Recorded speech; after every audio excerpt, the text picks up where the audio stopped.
I have like multiple waves of getting tired. Like normally it would be really out of character for me to feel tired like during the day. So that's pretty rare. I might like be less inspired to do something versus another day or something like that. But for the most part, I don't feel like I have an energy problem during the day. But sometimes at like around 7 or so, between 7 and 8, sometimes I'll feel pretty tired. And I will like just ignore that because I'm like, it's not time to go to bed. But nowadays I'm like, you know what? Let me use that cue. I should actually just start to get ready for bed. Doesn't mean I go to bed at that time. Yeah. It means that I start to, because I like to be prepared for the next day before I go to bed. So I might lay out clothes or think about like, what am I going to wear the next day? Or what do I need to bring with me for tomorrow's show or for what we're doing tomorrow? I look at my calendar and stuff like that. So I start planning for the next day.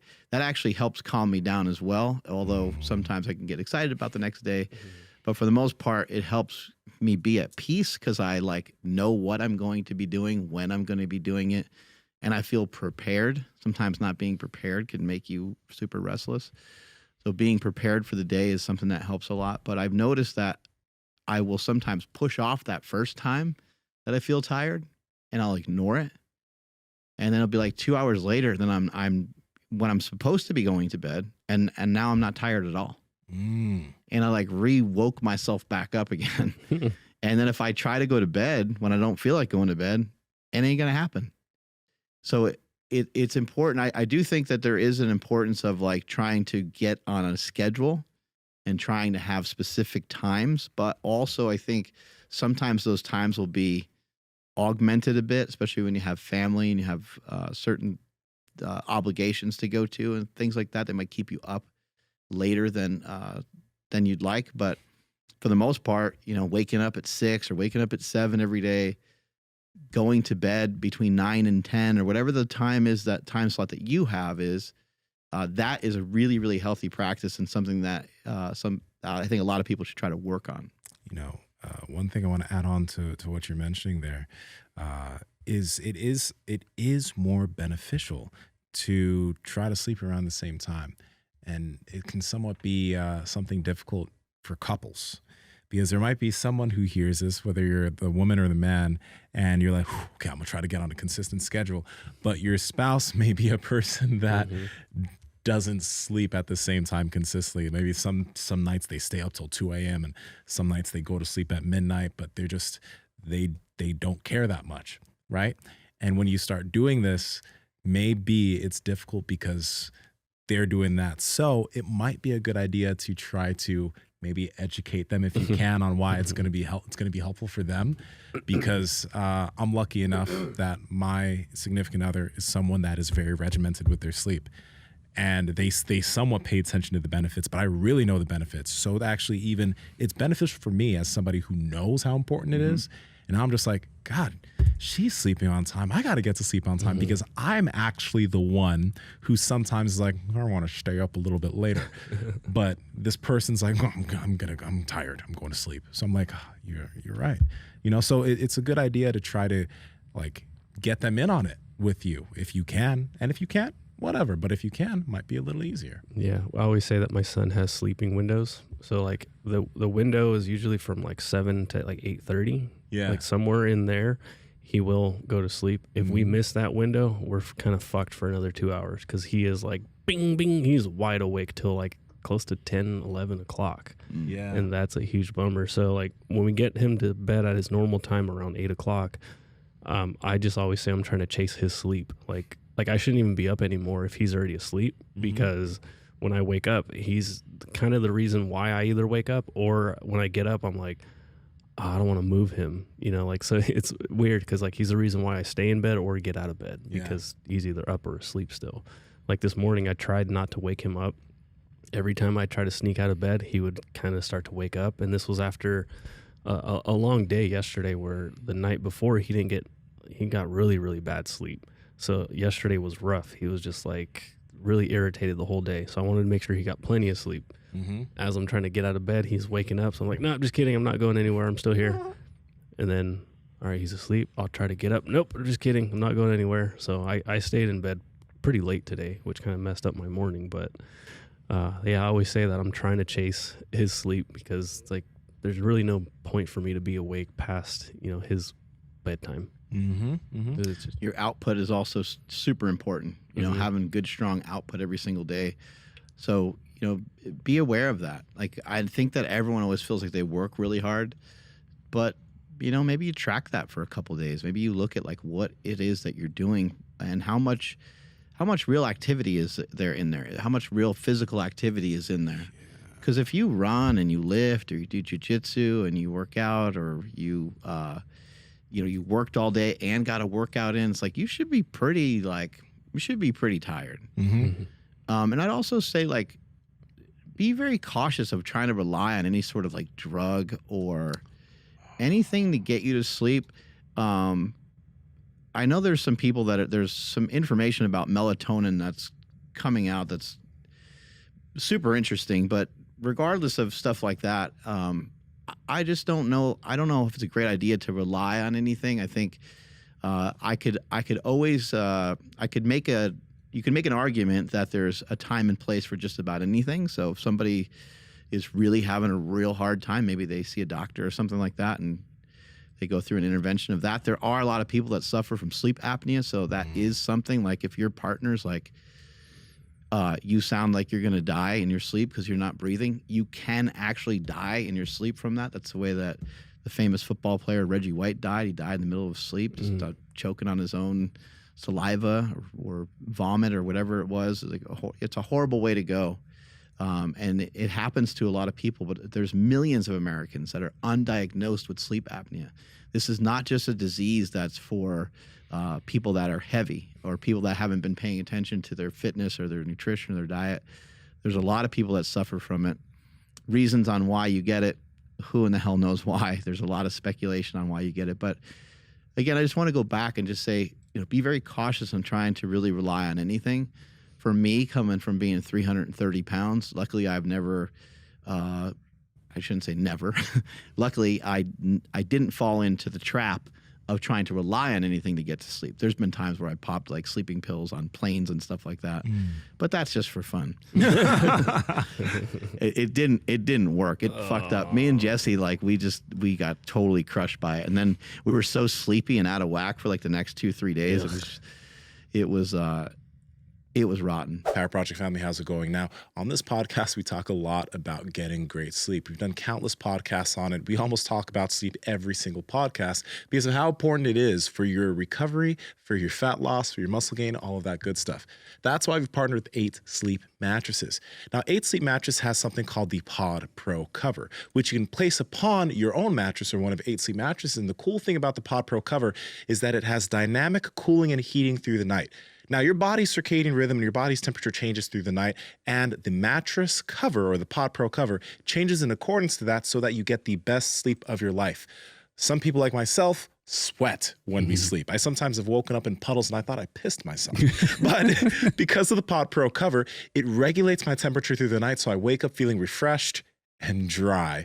And that's also great for my partner. Anyway, Andrew, how can people get a hold of the Pod Pro cover? Yes, you guys got to head over to 8sleep.com/power project. That's EIGHT sleep/power project. And you guys will automatically receive $150 off the Pod Pro cover or the Pod Pro cover and mattress combo. Again, that's at 8sleep.com/power project. No code needed. You guys will see a banner across the top saying that you're going to receive $150 off your order. Again, so no code for that. Just head over to that link ASAP. Links to them down in the description as well as the podcast show notes. But what I wanted to do coming down from 330 to the weight that I am now, in talking with Stan Efferding and Brian Shaw and some of these guys that were using sleep apnea machines, after I figured out that it was very difficult for me to adapt this machine to help me sleep, I was like, you know what?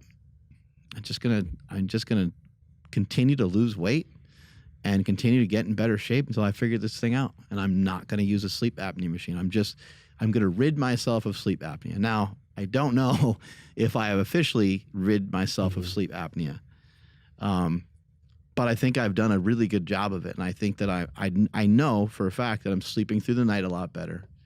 I don't wake up I don't wake up nearly as many times as I used to. I used to wake up like probably every 90 minutes or so. Jesus Christ. Every 90 minutes, all the time, every day for, I don't know, 10 years or so. That's crazy, dude. So that does not happen any longer. I still wake up probably once or twice, but nothing worse than that. And like I cured it by doing what? I don't know. I lost a lot of weight. I walk.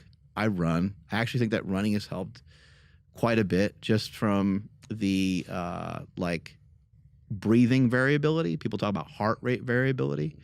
And I think there's could be some utility in learning about heart rate variability as well. But I think breathing variability, being able to breathe really like easy, maybe some nasal breathing, like during certain exercises that I'm doing in the gym and trying to control my air when I'm doing something that otherwise would have most people breathing intensely in and out of their mouth. So that has been something that has helped a lot. But it's been a wide range of stuff all the way from diet. Like I can't be like carnivore diet, it cured me of my sleep apnea or losing weight. It wasn't one thing. It was a giant mashup of a lot of things. And guess what? I still got to practice all the same things that we're talking about here today. I don't get a free pass to not do that. I still need to have those disciplines. Yeah. A thing I want to add into that is it's great how you're mentioning like it took a while and you've done a lot of things. One of the things that I started to do, you remember when we went down the mewing rabbit hole years ago? Like with the tongue and all that stuff and the... No, I still have the fouling gum, which I still chew every now and then. And but for a while I was hardcore, and this was like 4.5, 5 years ago. I was hardcore paying attention to where's my tongue in my mouth when I'm chilling. Sometimes I noticed that my tongue wasn't chilling at the roof of my mouth. So I would be super conscious all the time of literally sucking in some saliva and making sure that my tongue was always perpetually resting at the roof of my mouth. Because like when we learned, I know it was psychotic. That's where your tongue is supposed to go, right? It's like just like you just swallowed some liquid, right? Like so if you swallow some saliva or you drink some water and you swallow, your tongue is actually supposed to be resting at the top of your mouth. Pushes up a little bit. It like suctions up. Yes. And for a lot of people, their tongue is not resting there. So when they're sleeping and the tongue's at the bottom of their mouth and they're breathing through their mouth and you hear them choking, they're choking on their own tongue. So I would do that. I bought fouling gum, which is this really, really hard gum because it trains your masters and your jaw so that you can actually build more muscle there, and it expands the airway. And a lot of people have breathing problems. We've learned, and we've had guests that have come and talked about it on the podcast because of so many years of mouth breathing. Their jaws, their master, the roof of their mouth and the space they have at the roof of their mouth, it is smaller. So because it's smaller, they have breathing dysfunction. And what I was just trying to do was I was doing this fouling gum stuff. I was doing this mewing exercise with my mouth, all to try to increase the size of my airway and just breathe better. So we'd done all that shit. Forward head posture, mouth open, and kind of like, don't be a mouth breather. Yeah. Whatever you do. But as ridiculous as it might sound, people from hundreds of years ago didn't need to get their wisdom teeth pulled out. Yeah. And like, why is that? Like, is this an evolutionary trait where we no longer need those teeth? Is that something that happened to us? Or is it because we don't chew hard things the same way as we used to? Growing up, yeah. And you think about like I hate to always bring ththings back to ancestral stuff because it's kind of annoying sometimes. You're like, fuck that. We got modern times. Like, I want to use a phone, you fucking asshole. You want to use the technology that we have. It's wonderful to have it. Yeah. But like, if you were to eat an animal, you had to like dismantle that thing, like literally dismantle it before we got sharp knives and before we had cool stuff to really be able to, quarter the animal properly and get it all sliced up into this perfect thing that we can chew a lot easier. You would take a bone, just like you would with a chicken thigh, you would bite into it, and you would not only bite it, but you would pull it away. So you're getting the training of your teeth, your jaw, even your hand and your neck, all the muscles of your neck. It's like how do you get that from eating chips? Yeah. How do you get that from eating soggy cereal? You know? Soft baby food, Mhm. right? Where these kids aren't being able to chew. That's why what you're doing with Aurelius is wise. Yeah. Good shit, man. I know we do still cut up the meat pretty small, but that's just because like, I mean, he's choked like way too many times for me to be comfortable with like just giving him like a full on ribeye. Yeah. Like, I don't know. We're still babying him, but he is going to Yeah, well, an interesting thing is if you gave him like a really big piece, he would only be able to do so much with it. Yeah. You know, Oh, and yeah. he could kind of like learn for himself and like kind of gross, but he can like gnaw on it and Yeah. stuff and pull on it. Yeah. Probably get his feet in there and everything. I know that'd be funny. Well, we gave him like an orange slice, and because like I was eating him, so I had like salt all over him. Ooh, And so he got it and he just like, he went all crazy, but he kept like gnawing at it, and you can just see his like little teeth marks like combing through the orange. What I was gonna say is I will mess with it's from Tony Huge's company, Enhanced Athlete Sleep Juice. It's fucking What's in it? all kinds of stuff, dude. I don't know. Obviously melatonin being like the main driving thing, but Do you use it often? no, I definitely don't. But when I do, man, I remember like all my dreams, like they're pretty vivid. I am out. Like I don't have a hard time falling asleep, but when I take that within like half an hour, like if I'm not in bed, I will fall asleep wherever I'm at. Like if I'm sitting down and we're like trying to watch TV or something, I'm just like out.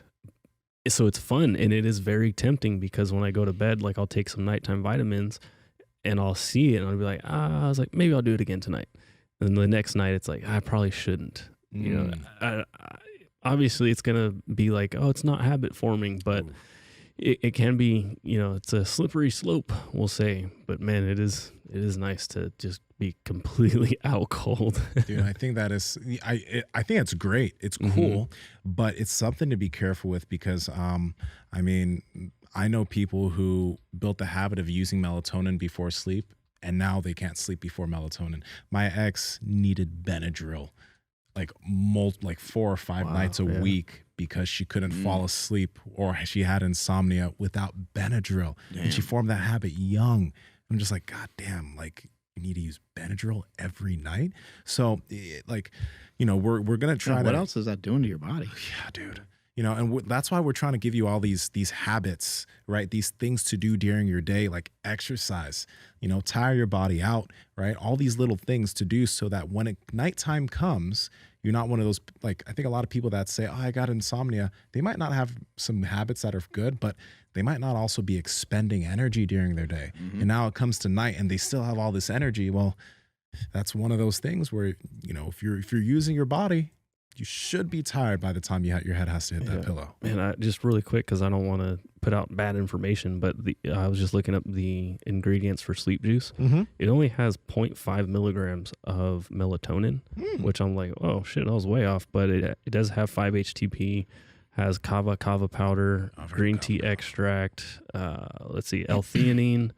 Magnesium, has a good amount of magnesium, some vitamin B6, and a shit ton of other things. But man, this stuff really freaking works. So Power Project family, I hope you enjoyed this clip. We are on Discord and Reddit. We're trying to talk to you guys and build a community down there. So the links are in the bio. But remember, like, comment, subscribe, share this out with people so you can share the wealth of health. As cheesy as that fucking sounds.